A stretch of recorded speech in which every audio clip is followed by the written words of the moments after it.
to his feet. Okoro slammed it home. Garland left wing, free ball. Perfect. Garland in front of the lane, lobbed to Mobley. Pow! And Allen blocked the shot at the rim. Pow! With the left hand and a foul. Welcome to the Chase Down Podcast, part of the Cavs Media family. I'm your host, Justin Browen. The Chase Down is presented by Fubo TV. Watch over 100 channels of live sports and TV for half the cost of cable. There's no contract and no commitment. Try for free at FuboTV.com. September is finally here. Training camp is just weeks away. I can just taste it. Cavs basketball is just around the corner. The leaves are starting to turn, and that just... Normally, that's a sad time. Normally, the weather gets a little bit worse, but for me, it just means sports are about to kick off. And joining me today is my co-host, Carter Rodriguez. Carter, how you doing, buddy?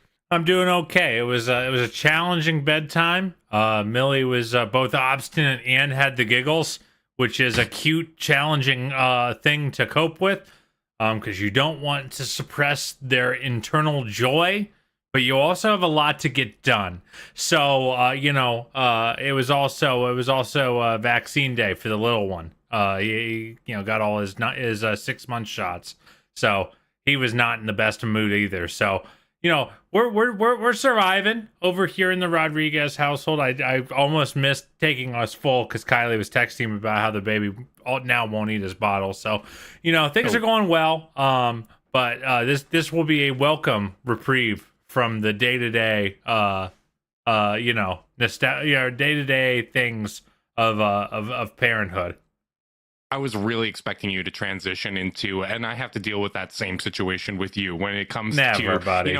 We need to get this thing going forward. You're not giggling. You're too difficult. That's usually the way this goes. But I love it when you get the giggles, buddy. I try to contain it. And I do when Millie does too. Sometimes it's just a little bit of work. Sometimes, it just gets in the way of accomplishing your goals. But I want to thank all of our listeners for submitting questions to this mailbag episode. We got a mix of questions here, both from Twitter as well as our Discord. Just a little reminder on the front end, if anybody wants to join the Chase Down Discord, just send a screenshot of a review, whether that's 5 stars on Spotify or an Apple review. Give us 5 stars there as well. Send that screenshot to chasedownpod@gmail.com, and we will send you an invite link to that. It's the best way to support the podcast, and we really, really do appreciate when you guys do that. But we'll kick things off with our good buddy DH from the Discord. He asks, what should the backup 1 minutes look like this season?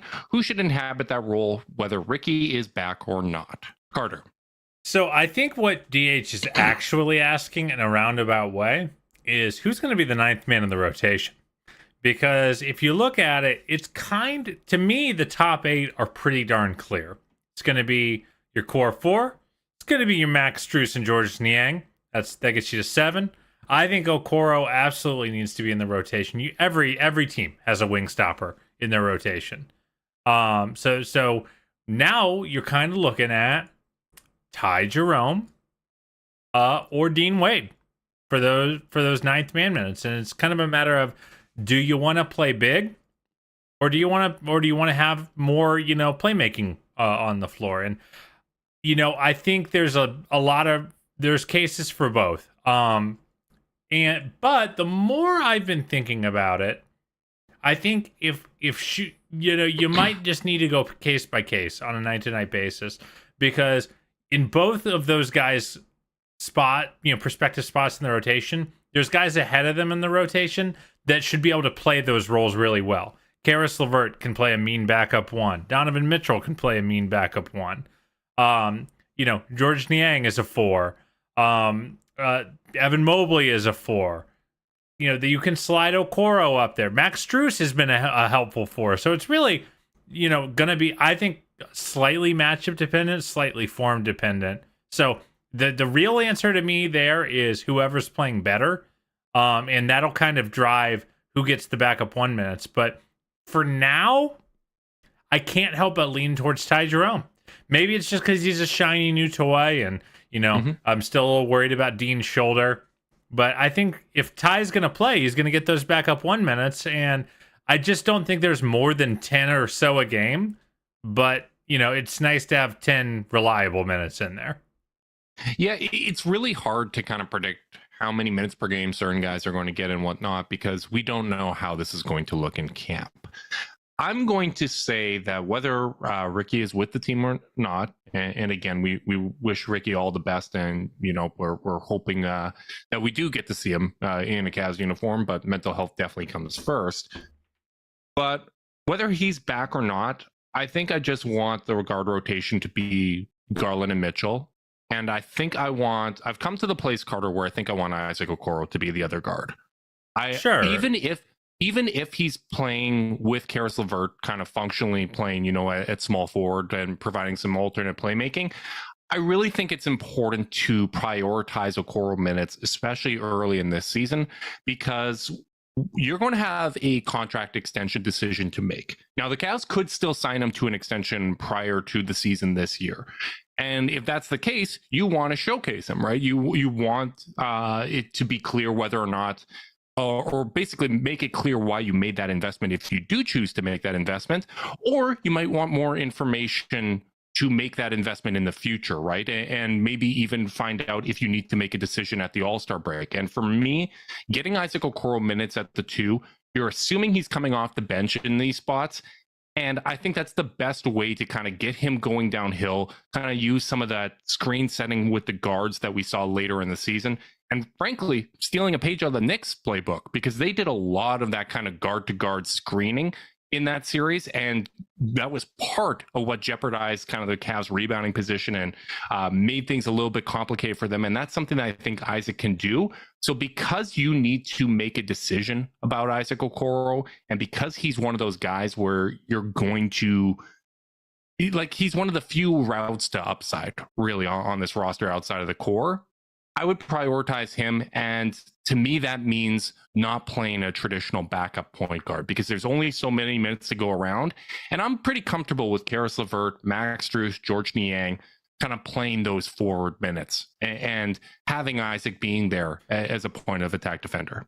Sure. I think it makes perfect sense. And I think you answered the question a little more directly than I did. I think if Isaac is the 8th man in this rotation, there's going to be plenty of minutes for him, to get in. Like, I actually don't think the 2 versus the 3, I just don't think it matters in a bench player context.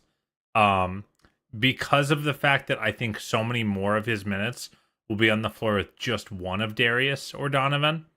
Mm-hmm. The distinction between the 2 and the 3, if you're playing next to Karis LeVert or Max Strus, it kind of is like, who cares? You're just out there. And ultimately, I think that I'm warming on Jerome quite a bit the more I kind of look at all the things he does. So I'm interested to see. But really, I think what I want more than anything is for it to be a meritocracy, whether Ricky's there or not. I want the best players that help the team the most within the context of the team to get on the floor. So, and I think that latter part is important, because I don't want, let's say Jerome is better than Dean Wade in camp. Well, if the lineups are shaking out and the rotations are shaking out where we need what Dean does more than what Ty does, then that matters. So, but I don't think anyone should get minutes off of reputation. Yeah, I agree with that. I think the depth on this team is now an asset, right? Like, it's a big transformation that we saw this offseason. It's what we hoped for last year when we were podcasting at the beginning of September last year and the Donovan Mitchell trade just became official. We said it's probably going to take another transaction cycle. It's going to take another offseason to get the right amount of depth around this team. They have that now. So I really agree with you that it's going to need to be based off of merit. And I'd like to see Isaac Okoro in that role. I'm interested to see what we get from him this year. He's not spending the entire offseason reconstructing his jumper like he was last year. He said in the past how he's kind of felt more comfortable with the ball in his hands. And you're not going to have a primary ball handling role in this offense, but I do think that there's going to be opportunities available. I think with the amount of movement that the Cavs had in their offense last year, getting more movement shooters, compromising the defense, attacking destabilized defenses with advantage, that's going to be something that Okoro is going to be able to do more of coming in off the bench, playing with just one of Garland or Mitchell and just one of Mobley and Allen. I just think there's going to be a lot more space to work, and I think it's worth investing in that. But speaking of leaps, LSD 831 asks, which leap do you believe is more crucial for the Cavs this upcoming season? Darius Garland or Evan Mobley? I'm on record of saying that I think the Garland leap is the one that I'm the most confident in. But when you're talking about what's most crucial for the Cavs, I think it's Evan Mobley.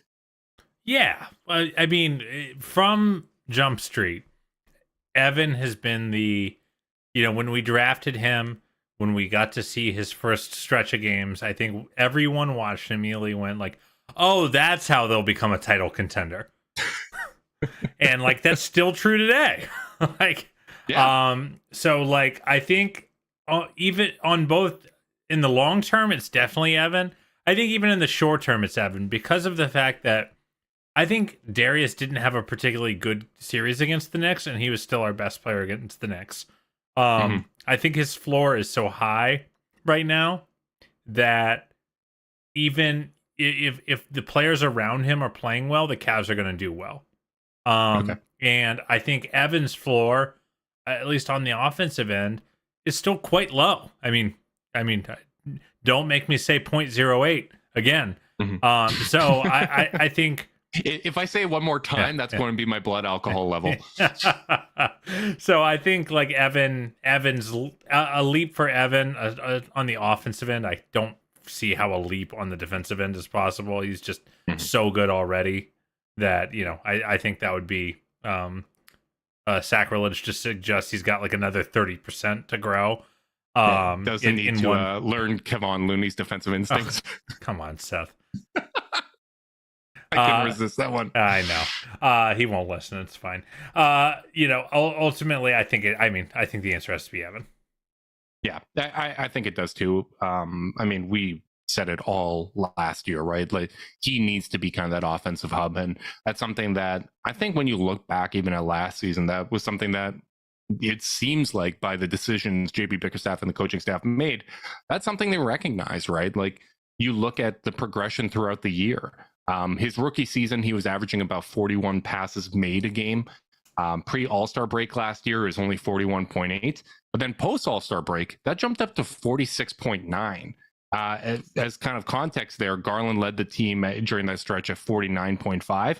And Mitchell averaged 12 fewer per game, 34.5. So Evan Mobley was being used a lot for his playmaking, and it just wasn't there against the Knicks. And there's a variety of factors for that, and that's something we're going to get into kind of with this next question, which is from Toby, who asks, DG became an all-star in his third year. Can Ev reach that as well? And if he doesn't, how can we still say that he took a step forward this year? So basically, what indicators outside of whether or not he's named to an all-star team next year would you be looking for to say that he took a step forward next year, Carter?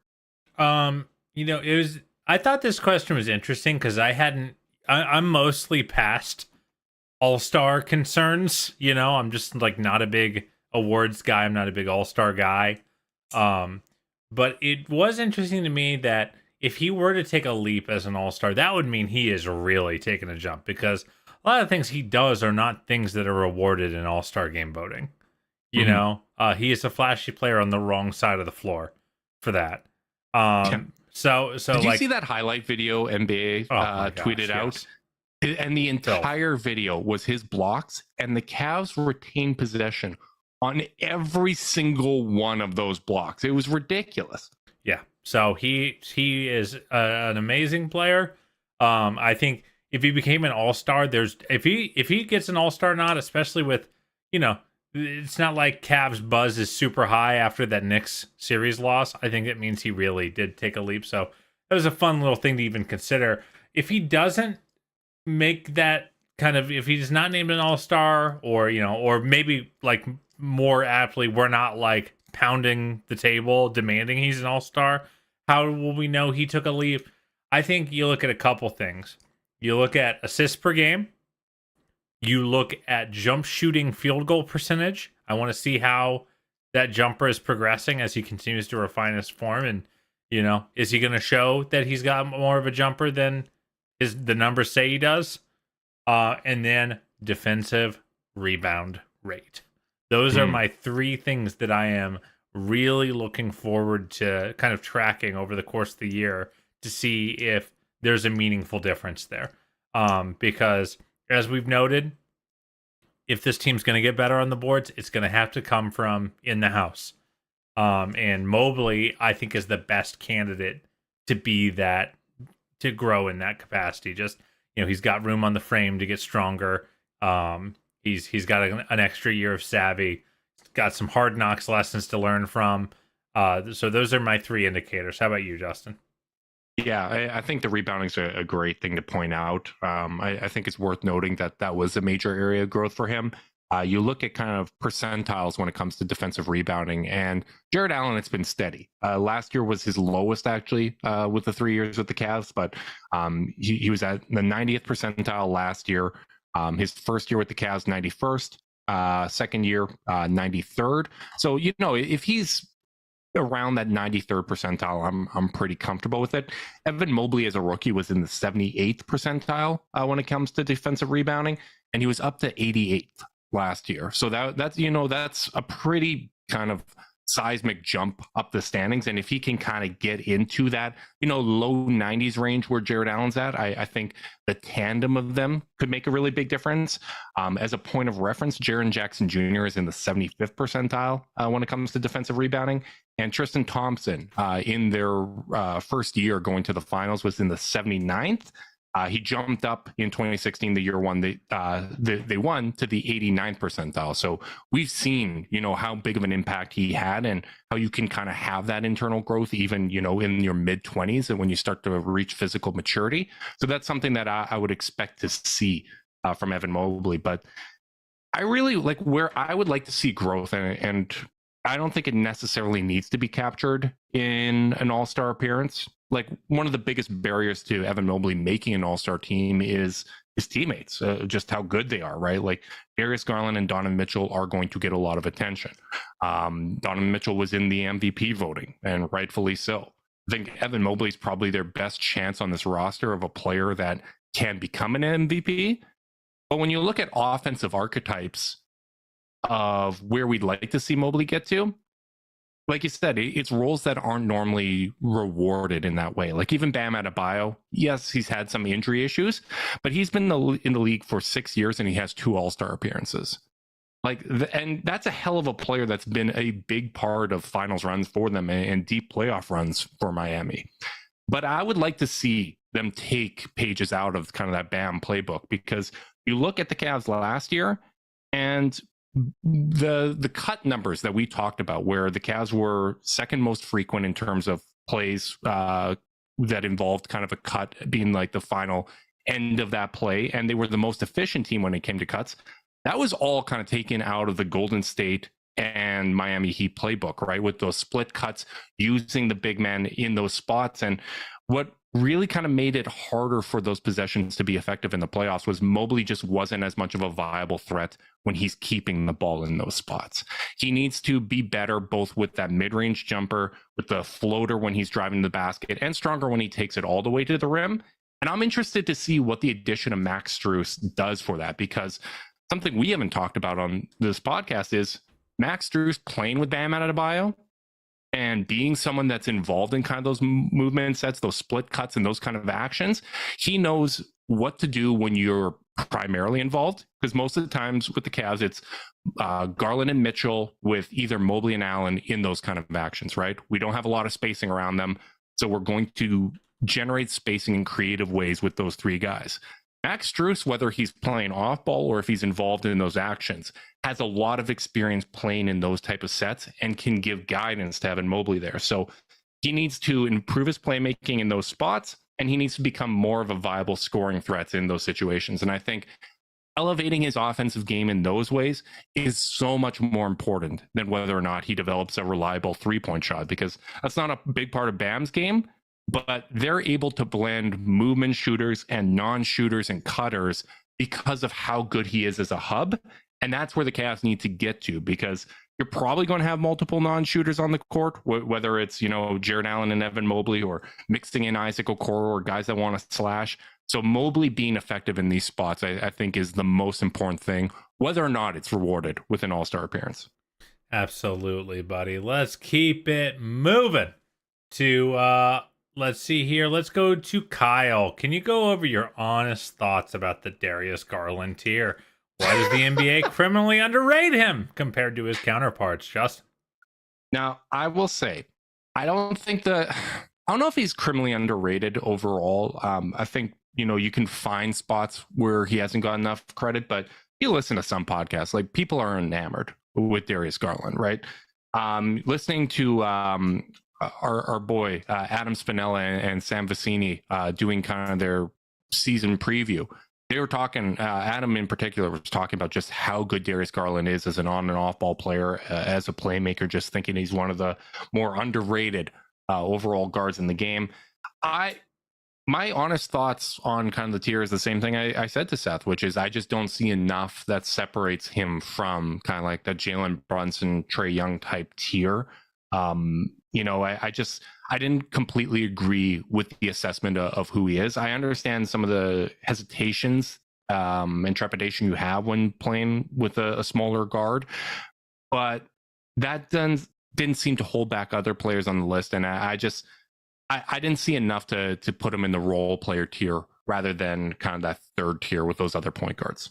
Yeah, I think that's really our gripe. And if you feel like Darius is disrespected nationally, I think that's really a byproduct of just the embarrassment of riches at the point guard position. Like, if someone looks at you and goes, Darius is the 13th best point guard in the league, like my first blush instinct is to go, you idiot. And then you start naming names, and depending on how you classify guys like Luka or guys like Harden, and I would take Darius over Harden a billion times in a row. I'm just saying, like, guys like that have ball handling duties, even though they're bigger dudes. I think all of a sudden it's easy to make a defensible case. That's what I would say. So like and it's not like the Cavs have a huge track record of success. Darius really has 2 seasons of very, very good point guard play under his belt. So guys with bigger track records, or frankly with like NBA Twitter type of bodies, Halliburton's an easy guy for an NBA Twitter to fall in love with. He's 6'5" and does a lot of the things we love about Darius. So, and frankly, Halliburton's an easy player for me to fall in love with. Course. Of course, him and Darius are probably my 2 favorite young point guards in the league. Yeah, I think that's totally a fair take. So I just think ultimately, I think you can certainly make the case for Darius to be above those guys, and I would for a lot of them. But they're so close to each other, I think as long as you have most of those guys in the same tier, I don't think you can really be that wrong. I think in that particular case, Seth was wrong by putting Darius away from that group, who I think he is at least in their class. Yeah, I totally agree. Like Brunson, absolutely, that guy elevates in the playoffs, but the Knicks won basically as many games as the Cavs did 2 years ago, and Darius was the clear best player on that team, whereas Jalen Brunson had an all-NBA teammate in Julius Randle, right? And I think Darius has done enough to show that he can be the straw that stirs the drink when it comes to winning. You look at the on-off numbers last year, and Darius was that kind of primary guy. So I think he definitely belongs in that tier. Man, Carter, this next one kind of breaks my heart because I hate fact-checking our listeners, but Kazlik asks, name 3 NBA stars who have the highest chance of being lifers with one team, like Kobe, Dirk, and D Wade. Now, I know Dwayne Wade had a beautiful 16-year run with the Cleveland Cavaliers, but there was that brief Miami Heat tenure at the end. People forget about it. Had a cup of coffee with the Bulls as well. Wasn't just Cavaliers.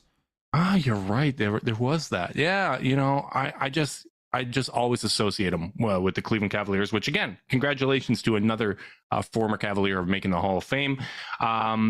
But who do you think, Carter, in today's game has the highest chance of being a lifer? Like, my biased ass wants to immediately jump to, oh yeah, Darius Garland and Evan Mobley, because they're drafted to a great situation. They're playing with one another. I'm wearing the NBA Jam shirt with the 2 of them right now. I want to think that way. Your mind goes to, okay, who's in a great spot where there's not going to be a lot of incentive to leave and go to other spots. Giannis came to mind, but already he's kind of publicly toying with, the idea of maybe I might leave, maybe I'll go to another team, so it's tough. There's just the thing that makes this so hard, Carter, is that players are effective so much later in their careers. Their third and fourth contracts, you're still getting such productive years out of them and they're going to, warrant sizable contracts in a league with punitive contract measures when you get into those expensive kind of ranges. So teams are going to have to say, okay, am I going to really invest? They're still productive, but he's 36 years old. Am I going to give him $40 million?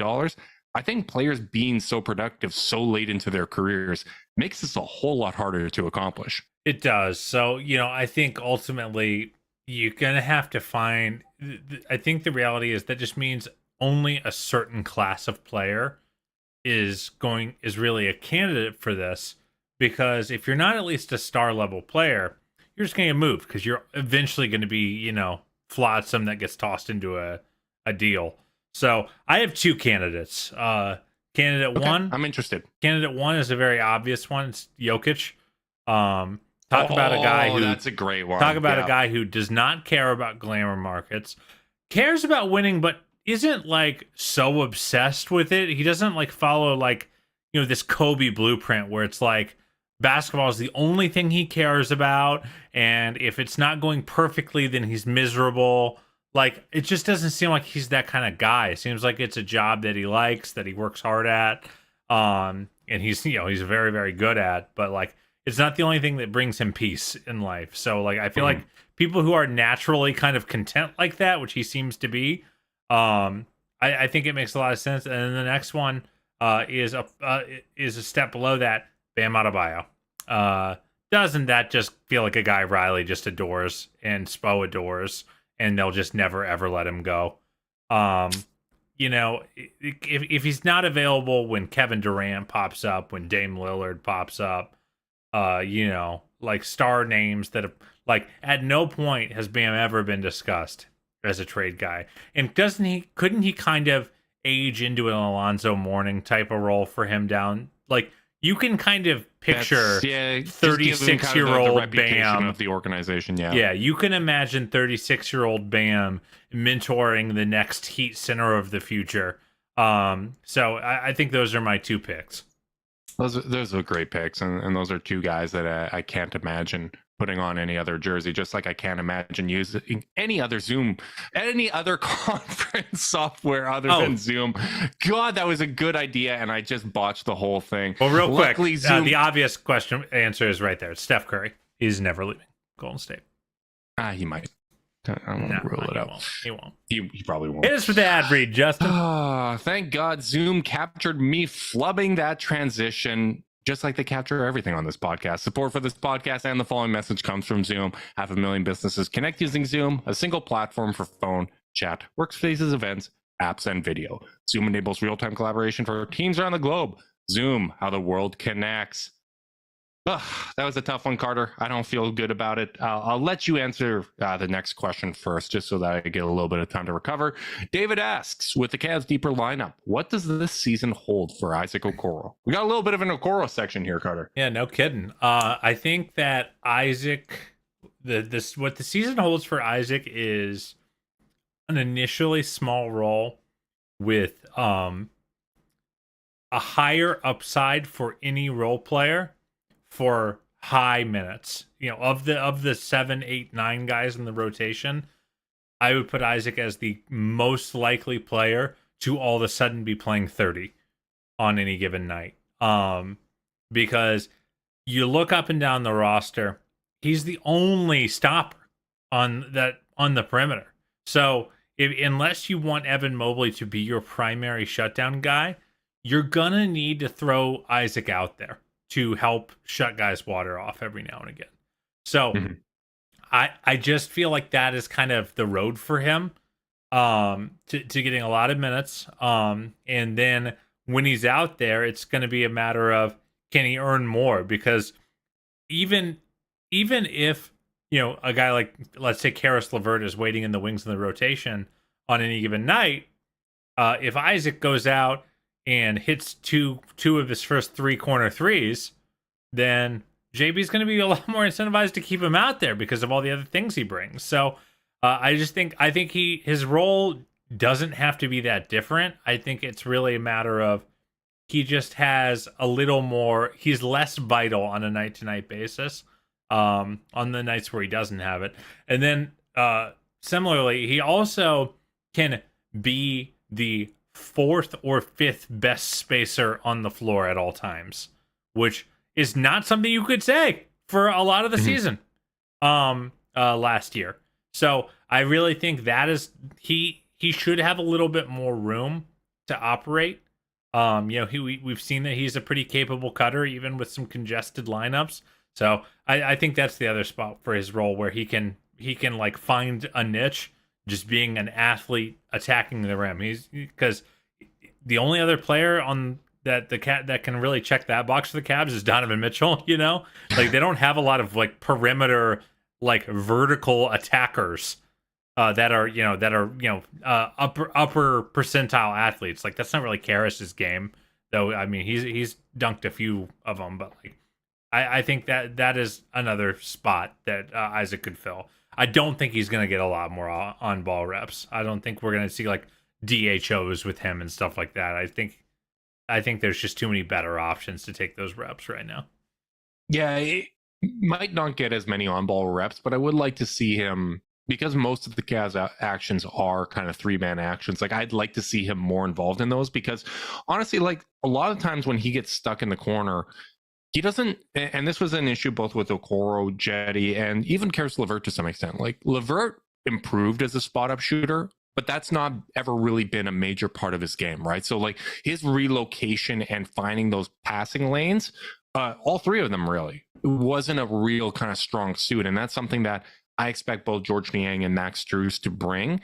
And therefore, I'd like to see Okoro kind of more in those primary actions, because those guys are going to get into better spots off ball. And I'd like to see Okoro kind of get the ball going downhill. I'd like to see him attacking a destabilized defense. And to mix this in kind of with the next question, which was asked by Storage, who asks, what's a realistic peak for Isaac Okoro?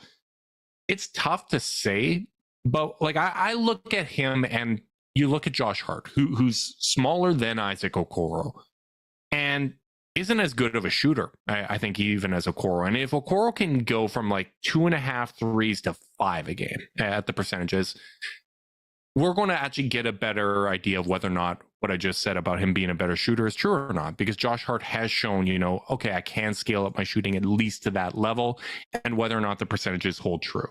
I think if Okoro can start to pitch in and contribute in other ways in the box score, that would be major. Because even looking at someone like Josh Hart, like when Hart was 23 years old with the Lakers, the season which Okoro's going into, he had a 12.6 defensive rebound rate. And since then, he got that up there to 19.7 for his career. He's a lot of seasons over 20%.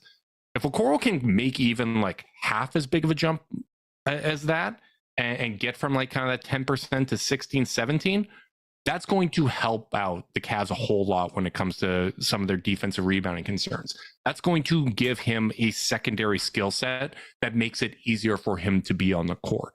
And my biggest concern, I don't know what his peak is going to be. I'm not going to sit here and act like I know. But one of my biggest concerns is that he's not going to be able to reach that on the Cavs, just because there's only so many developmental reps to go around. And other guys are just going to get prioritized over him, right? And the Cavs do have, lofty goals. They want to be a contending team. And I just don't know how much room for experimenting they're going to have. I would like to see room for experimenting. I'd like to see, taking some lumps in the regular season because you're trying to do that stuff. But that's a really tough thing to balance. And sometimes, someone falls short within that hierarchy, right? Where the developmental reps are just going to, let's say, Garland, Mobley, and even Jared Allen. Like we don't talk about him enough in that way, but he's just turned 25 years old. Like he can get better. So I do worry that he's not going to be able to reach his peak with the Cavs, but that's probably why I'm coming at this with a sense of urgency of trying to see more developmental reps from him this season. I think what's hard with Isaac is, I was looking through the last 5-6 years of all defensive teams while you were answering there, and there's just not a lot of corollaries for him, like on the upside end of it. Like there's some Andre Robertsons, some true, on ball Matisse Thybulles, true defensive specialists that like you never really trusted out there.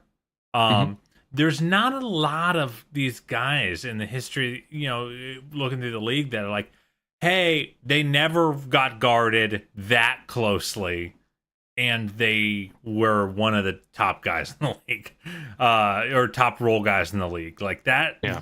So, like, especially in the modern shooting focused league, like I don't want to go back to like the mid '90s. I'll bet, talk about a guy who probably would have done really well in the '90s. Isaac Okoro would have done really well in an era like that, where some of his limitations are deprioritized and he could lean more into his strengths. So, like, and especially that moved in 3-point line, that thing's a beauty. Oh yeah, no kidding, cheat code, baby. Number one sneaky anti MJ argument. Is one of my favorites is the cheap 3-point line. So, like, I think Josh Hart is a good kind of pick. I think a guy like PJ Tucker is an interesting guy as well, though a different position. A guy like Marcus Smart popped into my brain a little bit, just being such an elite defensive player, and the field was good enough. The problem I see with Isaac getting to those, like, he's not a psycho like Marcus Smart. Well, he's not up 35 threes. well, that obviously, and I've never been the biggest Marcus Smart fan, so maybe that's maybe that would be damning with faint praise. But like, I do think what's interesting about Isaac is like he kind of has two roads to hitting. He's got two hypothetical ceilings here, because I don't think he'll get. Almost no one at this point in their career just gets great at everything that they were just okay at. But it's either the jumper gets good enough that he is a legitimately reliable 3-point shooter as a role player, or the intangibles are so good that that you can play him anyway. Like, I think, like, when you bring up Josh Hart, I'm like, well, Isaac doesn't play the game as instinctively as Josh Hart does. Like, I think Eric Spoelstra said something during Team USA. It's such a coach quote, but he was like, the position Josh Hart plays is winner, and like while Isaac does what he's asked and does that very well, like, I just don't see him impacting the game beyond his role a ton the way Josh Hart does. So, how much of that has to do with age, though? Like, you look at Josh I don't know. Hart. I feel like Josh Hart was like that from Jump Street. Yeah, but Josh Hart was 22 as a rookie. Like, Yep. That's a great point. It's a great point. I'm not saying he can't get there. Yeah. I just think he will need to. I think one of those two things has to happen. He either has to be a guy you guard, or he has to be an intangibles guy.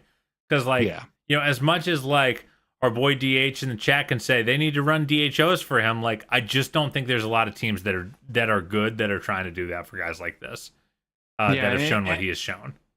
And for me, Josh Hart, like, his first 2 years with the Lakers, I don't think, like, there was summer league when he was guarding Colin Sexton, or Sexton was guarding him and hiking his shorts up, and we all fell in love with Sexton at that time.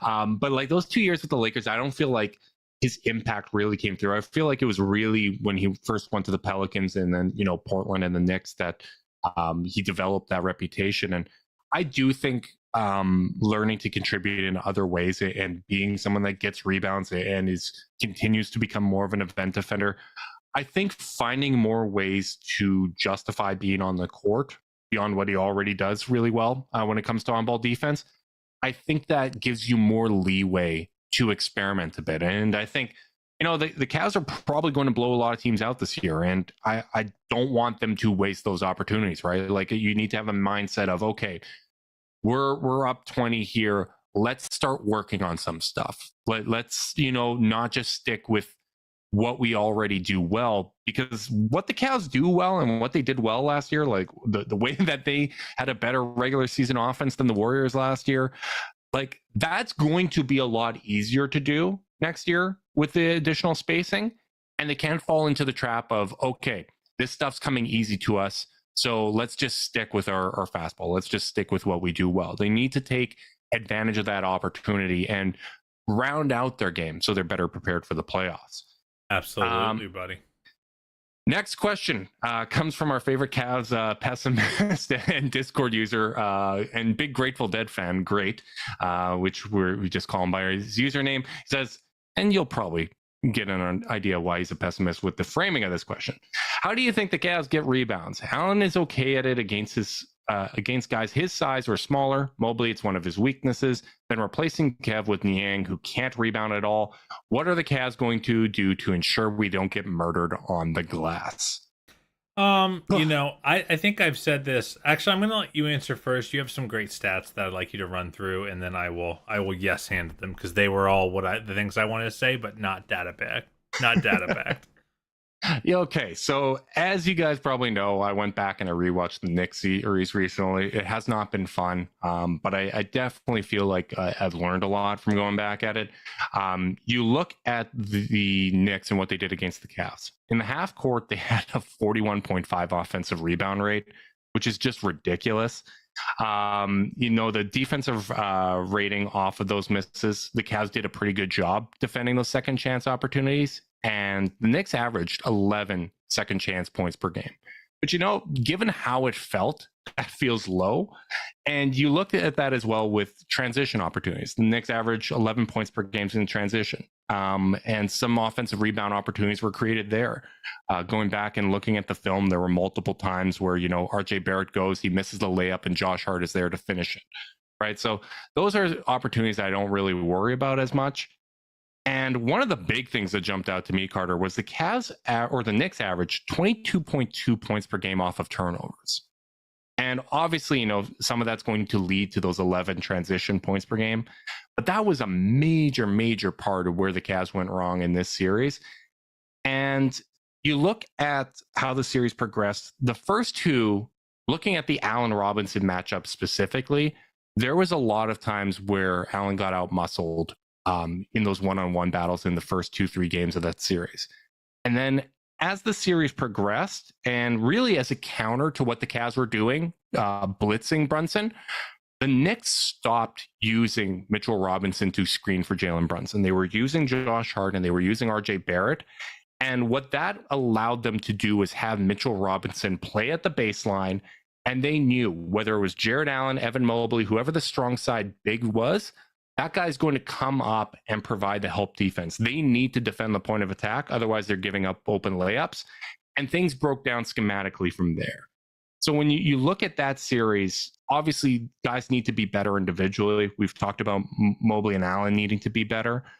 But I do think that there are schematic aspects to this for sure. And another one of the things that interests me is, okay, do you possibly go with George Niang at the 3? Like George Niang, his defensive rebound rate is very similar to Dean Wade. And when Dean Wade was out there with Mobley and Allen, the Cavs rebounded the ball well. If Niang is just in good position, are they a good defensive rebounding team? That's going to be an interesting to track. I think really I'm much more interested about this team being a decent defensive rebounding team. They were dead last in defensive rebound rate after the All-Star break. I believe they were 5th in defense in that same stretch. Yep. So they were dead. They were by a billion miles dead last in defensive rebound rate in the playoffs. Still the number 1 defense in that stretch. So I think what's important to say here is, based on what we know of the team, which is important to say because we haven't seen these new pieces get integrated yet, based on the data we have about how this team works, don't need to be great at defensive rebounding to be a great defensive team. And we can talk about the morale hit that comes with giving up big offensive boards. We could talk about the physicality, advantage and the mental kind of strain of it. In the end, all that matters is how many points you allow per 100 possessions. It is the cleanest metric we have for how good you are at stopping the other team from scoring. And it's remarkable that the Cavs, allowing 42% of the Knicks' misses in the half court got rebounded, and even with that, the Knicks half-court offensive rating was 82.7. Yes. Like, that is abysmal. Yeah. So, like, I think we have to remember that the goal is not to become a great rebounding team. I don't think with the team's personnel they're going to be. I think they need to get up to 15th, 17th, somewhere in that range, and hold steady there. They played a particularly brutal opponent for this particular shortcoming, but that doesn't mean it won't come up again. The big thing I would say, if I'm running the Cleveland Cavaliers, I'm talking to the coaching staff about how the end of the season was. I'm talking to the players about the end of the season. One thing I would say is, guys, we can't be last in pace. An under 50th percentile transition frequency team and be this bad on the boards.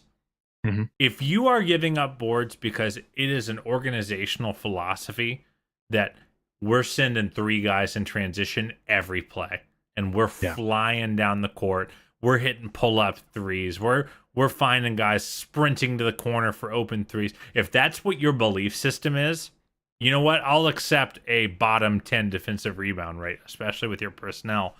But if your plan is to burn the whole shot clock every possession, you're just going to need to gang rebound better. I really do put a lot of this at the feet of guys like Darius, guys like Karras, guys like Donovan, guys like Isaac, and just say, guys, you got to help. You can't let Josh Hart beat you. They have to send guys back because they're now going to be on defense. We can have, if we're going to play this slow, all 5 of our guys should be in the scrum for every rebound. So, like, that's the argument I would be making is, like, listen, we're either going to be a slow team that takes care of our business and gang rebounds, or we're going to be a fast team that rides the lightning a little bit, but we're not going to be bad at both. Yeah, and the funny thing is, like, so often we talk about, personnel and especially when it comes to matchups and stuff like that. But, like, the fact that the Cavs don't get out in transition a ton, that gave the Knicks confidence that they could really crash the glass, right? Because they're not going to get burned in transition, right? And man, like, the fact that the Knicks were able to crash the offensive glass like that, and they were able to get so many transition opportunities, like, that hurts. When you look at the percentage of Knicks possessions that came in the half court, it was only 75.1, which was dead last among all postseason teams. That's both playoffs and play-in. The Cavs just didn't keep the Knicks out of transition. And when you look at how close a lot of those games were, the Knicks were the second best offensive rebounding team for the season. Obviously, they got better as they added Josh Hart. I have concerns like that. That's from a roster construction standpoint. That's one of the areas I still kind of have a concern, especially when it comes to the backup power forward. But I do think that there's things that you can do both schematically, individually to make this better. Like I said, maybe George Niang at the 3 is something that we end up seeing in some of these spots. Maybe you tying back to what we said earlier about the guard rotation, maybe instead of, having a Ricky Rubio or Craig Porter Jr. out there, a smaller point guard, if you're sticking with just Garland and Mitchell as the only guys under 6'5" that are in the rotation, maybe that helps, right? So there's a lot of ways that you can go about this, but I'm ultimately not too worried about this because if the Cavs were more efficient offensively, the Knicks aren't going to have as many transition opportunities. If the Cavs are, it's just one of those things where basketball is such a game of rhythm. It's a game of runs for a reason. The Cavs just didn't have a lot of offensive runs, and that saps the absolute life out of you. So it's a concern, but it's not my biggest concern when it comes to this team. Yeah, I think it's a concern for the next tier that the Cavs are trying to get to much more than the current goals they're chasing. Real quick, I want to go. Happens against the Celtics. I want to go off rundown real quick because I want to make sure we get this in before we move on. Canada, Olympics bound. How do you feel, buddy? Oh man, I feel so good. That was honestly such an emotional win. Seeing Dwight Powell in the locker room after, crying his eyes out. having been with the program for a while, Shea stepping up in the way that he did. Carter, I gotta be honest, not a big Lou Dort guy. I have not enjoyed. I know the you're experience. not. I have not enjoyed the experience of watching him for Team Canada. I feel like sometimes he's Dylan Brooks with a little less talent and better PR. But Dylan Brooks stepping up for Canada. And man, it just, first time since 2000. This is going to be the first time that I can really remember watching Canada in the Olympics. And yeah, it feels really, really damn good.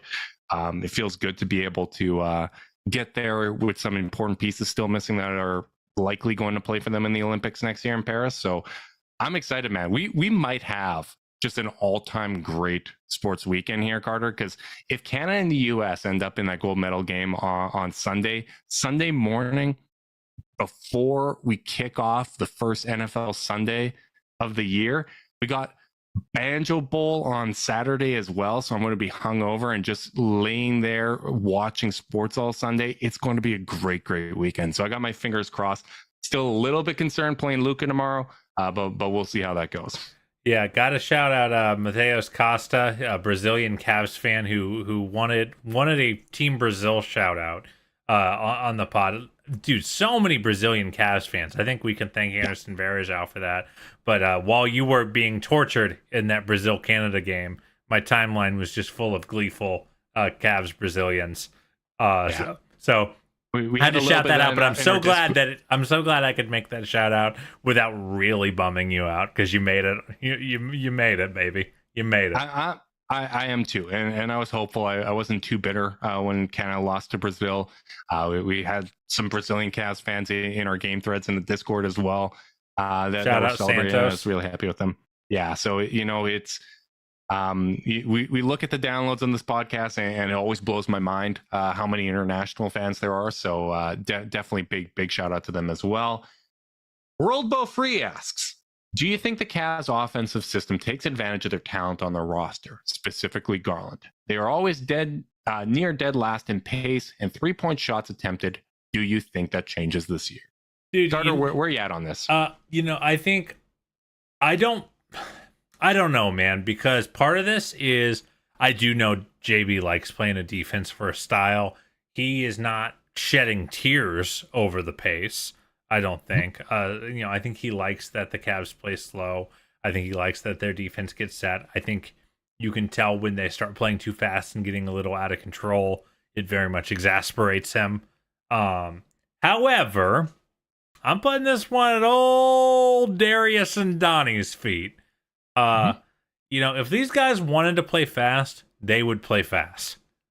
They have the keys. They have so much sway in how that offense runs, and until they decide they're gonna attack and push. This is a Cavs team that was 4th in transition efficiency this past season.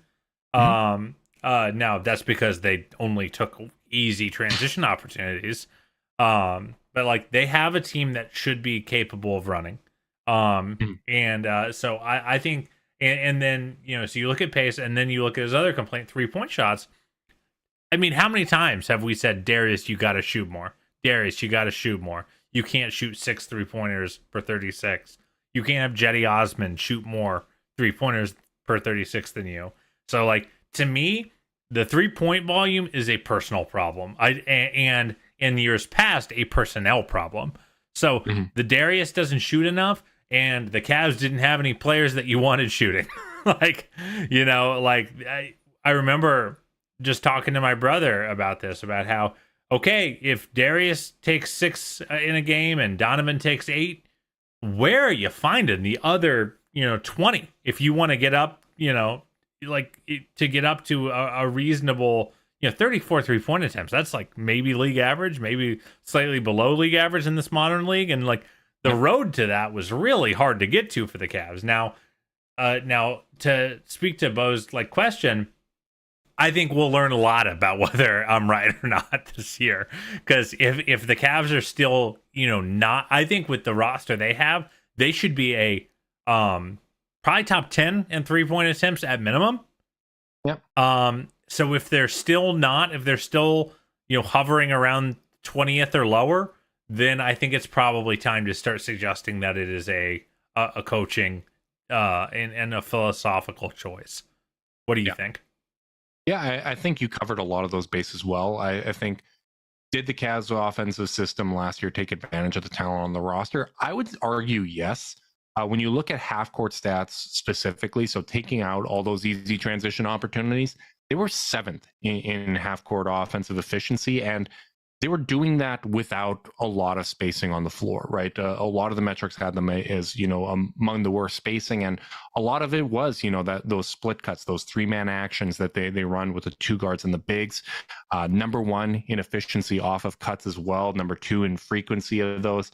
Like, those are all indicators to me that, they were taking advantage and they were generating quality looks despite not having a lot of spacing. And one of the reasons that they were able to do that was this was a team that was very high in playmaking talent. Whether it's Darius Garland, who I think is one of the best playmakers in the game. Donovan Mitchell is a very good playmaker for a shooting guard.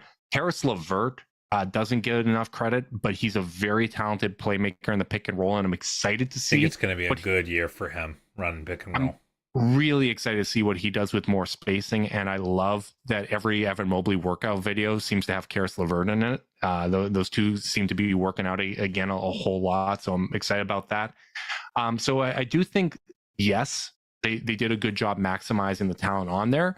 They just didn't have the personnel to play a lot of different styles, and this is where I'll say, just because they took advantage of the personnel that they had in the past and really maximize that doesn't necessarily mean, now that we've added more movement shooters, now that we've added more talent and we have more depth, automatically they're going to take advantage of that talent, right? Like, that is still something that everybody on this roster's got something to prove, and that's one of the areas where JB has something to prove, that the offense can continue to evolve along with the personnel. That's one of the biggest things you want to see as a team grows and as a team gets better.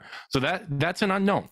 I'm encouraged because he's done it in the past, and I think, continuing to utilize Mobley in more creative ways and taking advantage of his playmaking, that is something that I'd like to continue to see more of. But I got a couple transition stats, Carter, because I found this to be interesting. Cavs were actually 19th when it came to frequency of transition opportunities. So even though they're like dead last in pace, they get out and run a fair amount. They're 17th in transition opportunities off of defensive rebounds. So when they secure that ball, they get out and they actually push the pace a decent amount. But 29th in transition opportunities off of steals. And the Cavs were a middle of the pack team off of steals, but for whatever reason, they didn't seem to really take advantage of those opportunities. Now, both of those stats did improve as Okoro entered the starting lineup. They went all the way up to 16th in transition attempts overall when Okoro went into the starting lineup, up from 19th. But this is one of those things where I'm hopeful that the pace is going to increase, because I think the Cavs are going to take more threes. When you look at the gap between them, dead last in pace and top 10, it's 5 more possessions per game. And because the transition frequency was so high, that tells me they're taking too much time in the half court, right? Like, I think people think, okay, the Cavs are always walking the ball up the court, and I'd like to see them push the pace more in those spots, especially off of turnovers and stops. But, 16th in transition frequency, like, that means in order to get that pace down, they are taking way too long in the half court. So getting the ball, getting into your actions earlier in the shot clock, which you correctly attributed to Darius Garland, Donovan Mitchell in particular. I think having guys like Max Strus and George Niang that aren't afraid to take, late contested shots or even contested shots or take pull-ups in transition, that's going to increase their pace. So I'm optimistic that'll improve from there. Dude, this team is just so full of these interesting contradictions. Like we're grumpy about how long they take in the half court, but they're 7th in points per possession in half court offense. We hated the spacing and thought that the 3-point volume wasn't good enough. They were top 10 offense in the regular season. So it's like, I'm having a hard time squaring away some of these kind of like incongruities with also what we saw in the postseason, where kind of all of our worst fears came true. So, like, I don't think like to your point, I think you made a really good point that, like, as the resources have changed, the offense has leveled up. Look at the numbers. Year over year, the offense gets less stinky. Like Yep. it's found more purpose and more rhythm every single year, and the metrics back that up. So like, I think I'm going to trust that they're going to keep leveling up with their personnel. But only time will tell. We're getting near the big shout out to Cleaning the Glass. That gives you kind of these detailed breakdowns, because otherwise, things like transition frequency and stuff like that, you're not going to find that on NBA.com. So big shout out to them, because looking that up to me and seeing, okay, they're middle of the pack when it comes to actually getting out and running. If that's the case and your pace is still low, that just screams you got to speed things up in the half court, which I think runs a little counterintuitive to what people assume about the Cavs offense and their style of play. Yeah, it's a really, really good point. Justin, we're getting near the end of our time, and I have to skip ahead in the Q&A because Chris, in both on Twitter and in the YouTube chat, has asked us to power rank our top 3 favorite fruits. What would your list be? Chris says he'll start mango, banana, Granny Smith apples. Feels like he has a good balance of tasty on its own and slaps as an ingredient. Curious to see where you both fall on the list. Justin, we have to reward our guy for being here in the YouTube chat. So come on, tell me your fruits, my friend. So just as a quick aside, asking top fruit makes me think of a viral video of a Steve Harvey impression that went around where he just loses his mind being asked about the top fruit. And I just needed to add that. Top fruit, number 1. I'm starting number 1, Carter, because you got to give the respect to it. I'm going pineapple.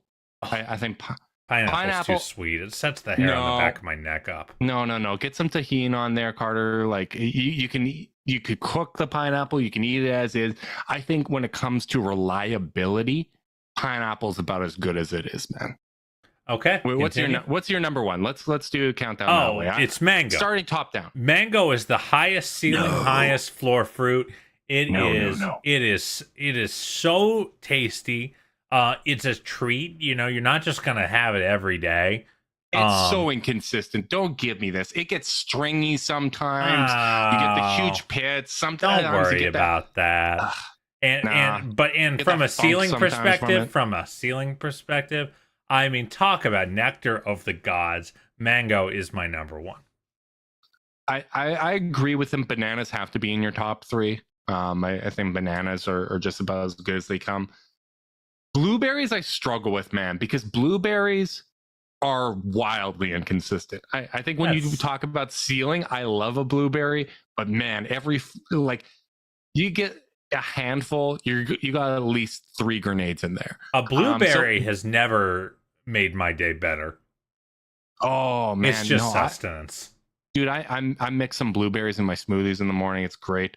So is that in your top 3? Or I can't. I can't. I gotta give an honorable mention. Banana, and then where are we? Apples are a good one. I'm going plum.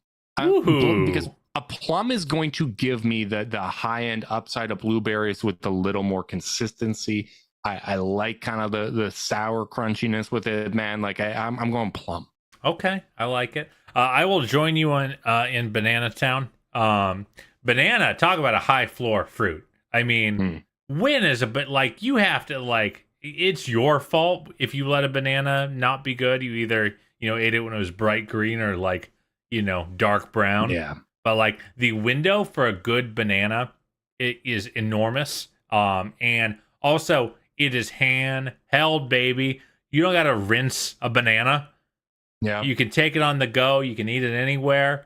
It's also you can tell from the outside. Yes, you know what you're about to bite into. You never are going to be surprised by a banana. And as Chris notes in the chat, let it get old. Make yourself some banana bread. Yeah. Also great in smoothies. Gets a lot of credit for that. So I think banana has to be on my list. For my third, I was torn in a lot of different directions, like a fresh raspberry. Or a blackberry. I love the crunch of a blackberry. But I'm going to join our boy Ben in the chat and say strawberries, man.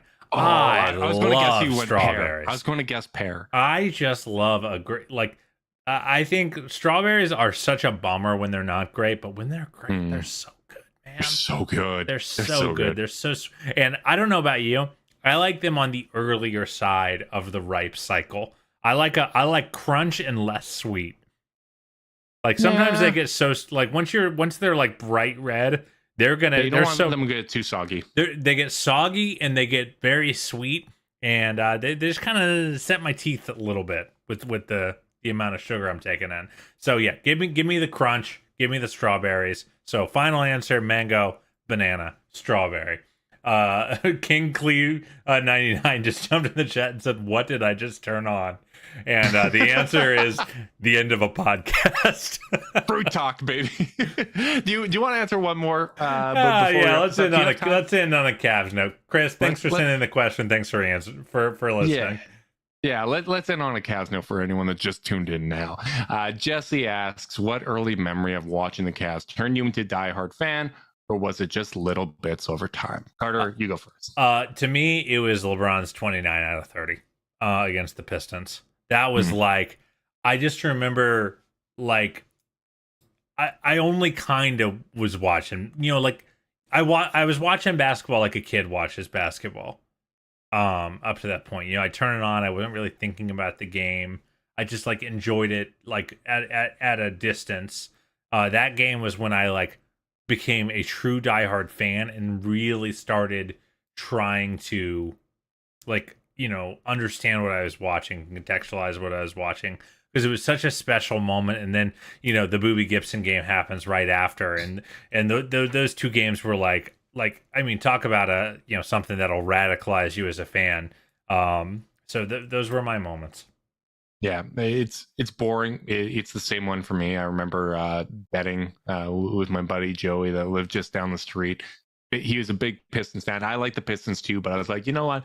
I'm taking the other side of this one, and LeBron doing what he did there. And like you said, the Boobie game after that was so much fun. And then what really fully radicalized me and made me a diehard Cavs fan was the decision, really, because that's when my experiences as a Winnipeg sports fan really aligned with the Cleveland sports fan heartbreak, and just never looked back since. And it just continues to grow stronger. So those are probably the two that really aligned for me. And man, I gotta admit, Carter, I'm having a lot of fun so far in this Cavs era. Like I'm already developing quite a few really fond memories that I feel are going to be core Cavs fan memories for me.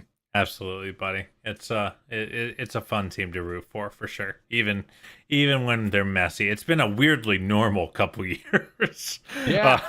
I like the stability. The stability is nice. It's all the fun without as much pain. Yeah, big shout out to the Cavs for navigating these waters, for turning things around so quickly after the cupboard was empty from that LeBron era and the 4 finals runs. It's been really impressive. It's been a lot of fun. Big thanks to everyone that submitted questions for this podcast. A couple we didn't get to, but I feel like we kind of got to them in a roundabout way. Like DH had asked about how the offense can evolve to better prepare for the playoffs, which a lot of that comes down to, getting more guys involved, more off-ball action, continuing to use Mobley more as a playmaker, and also how Niang can help. What are you doing? Are you sneaking in an extra answer here? No. I'm just saying. I'm acknowledging those questions that we didn't fully get to by saying I think we got to them in a roundabout way. So, sorry, Carter. I know it's getting a little bit late. Big thanks to everyone that tuned in live on YouTube. Big thanks to everyone that submitted questions. Make sure you like and subscribe. Click the notification bell so you know when we're going live. If you're listening via podcast and you want to support us, leave us a rating, leave a review, subscribe, unsubscribe, resubscribe, and help cook those books. If you want to be part of the Chase Down's exclusive Discord chat, send a screenshot of the review to chasedownpod@gmail.com. However you choose to support us, we really do appreciate it. Make sure you guys are staying safe out there. Until next time, go Cavs.